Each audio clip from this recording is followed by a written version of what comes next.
Okay guys, welcome back to our channel. We're still on the golf cart build. We've got our head pretty well stripped now. Since the last video, I did look and I need to clarify these right here, and it's my bad and I didn't realize I was saying it. Those are the valve guides, okay? I think I had called them valve stems. They're not, they're valve guides.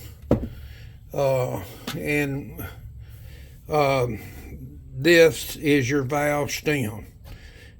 This is a valve stem seal that rides on that valve to keep oil from going back down into the cylinders, what have you. But what it does is it sits on top of the valve guide. So just to clarify, it was my bad. I'll recap. The intake valves are completely worn out. They're completely gone. We're gonna put new ones in it, so I ain't worried too much about them. Also, try to adjust that a bit. I have a sneaky suspicion that this valve, which is an exhaust valve, may be bent.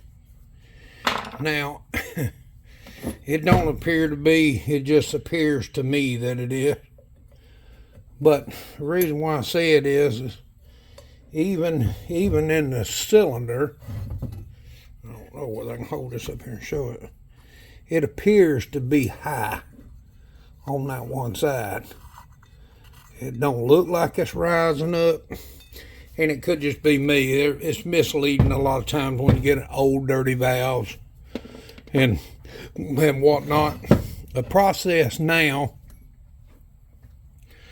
on this thing is cleaning it up, getting it ready to reassemble. This is one half of the case. These bearings appear to be okay. There is oiling passages behind these bearings. I don't know if I can show you without taking the bearing out, but there's little oiling passages down there. It's like on this one. See this, let me see if I can show you. That little hole right there. Maybe I can show it. Well, what happens is that's where all this gets oil up on the top end. When you're in the process of cleaning this thing, cleaning up your cases, what have you, on these Robbins engines, make sure that you put some air through those holes, spray some cleaner through them, clean them good, because that oil is the life of the engine. These little engines run hot, and you know they're not going to withstand no oil at all. So whatever you do, make sure you check all of those. We got a mess to put back together. I really never found no place in this motor that constitute what I'm seeing. You know, as far as all of this, it looks like it's got a grayish tint to it, you know. And if you look, you know, it's just oil. This is where, you know, it's oil sump. So my question is, why it has that tint? Really no way of knowing. I don't see no excessive wear in the crankshaft, which is what I'm looking at right here. There's no wear whatsoever.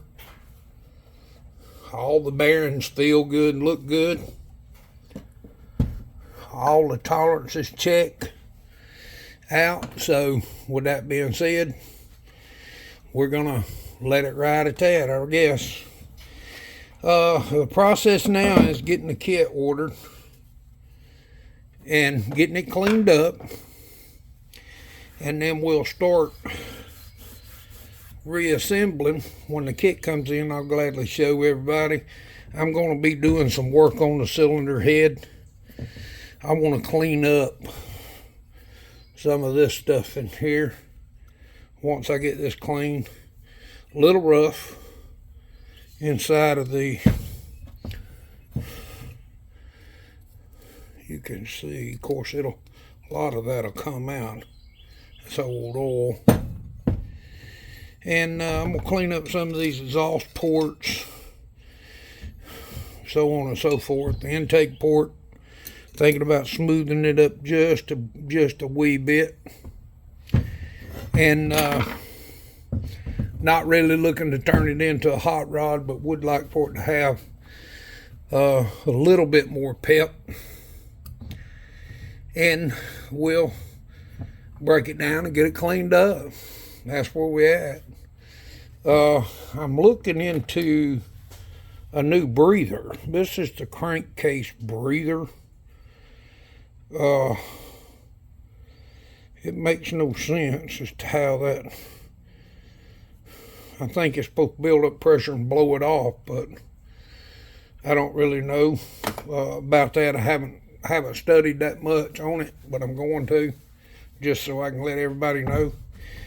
The kit I'm ordering comes with new pistons. It'll come with new rods, etc., etc. That's what I want. I don't have any movement up and down in the rods, and if you look on the inside of the rods, they all look good.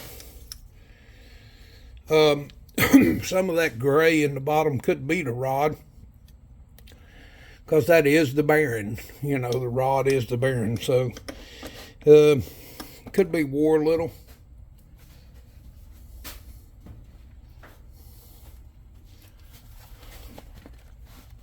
The book, let me look here. Let's look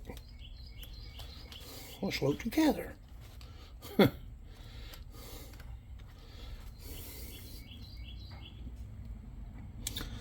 This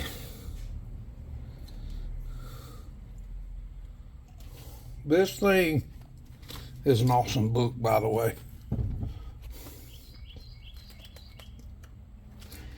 It talks ring gap. It talks measuring the crank journals, everything, and we're going to be doing just that. Easy go, if I hadn't already showed it. Shop Rebuild Service Parts Manual. It's a great, great book. Pretty much, guys, that's where we're at. We've got it all tore down. Now we're just in the process of cleaning it back up. And once we get it all clean and ready to reassemble, maybe it won't look so bad. God, this thing's nasty. And we'll do that. Now, guys, if you would do me a great big favor, like, share, and subscribe. We're getting a lot of views, and I'm grateful for the views. I truly am. I'm truly blessed that, you know, it's getting shared and it's getting shown. So whatever you do, you know, continue to do so. We appreciate every one of you. But also, if you ain't subscribed and you catch this, subscribe. I mean, and take just a couple of seconds and hit that thumbs up button. That helps out the channel and it helps us grow. We're small, but we're trying to grow. And we're truly, truly grateful, everybody. Look, check out this little head gasket. Look how thin that head gasket is. That's the head gasket off of it. It's thin. It was, the head gasket was sealing good. Everywhere was, I mean, it was sealed good. It wasn't leaking nowhere. So head gasket was actually sealed up really, really nice. I'm really impressed. Cause as a general rule, you know, it could have been leaking. But anyway, guys, look, I'm gonna cut it short because I don't want to just keep on rambling, and I'm not gonna tie you up today. I appreciate every one of you. Make sure to hit the like and share and subscribe. And God bless everybody. Thank you, and we'll see y'all on the next one.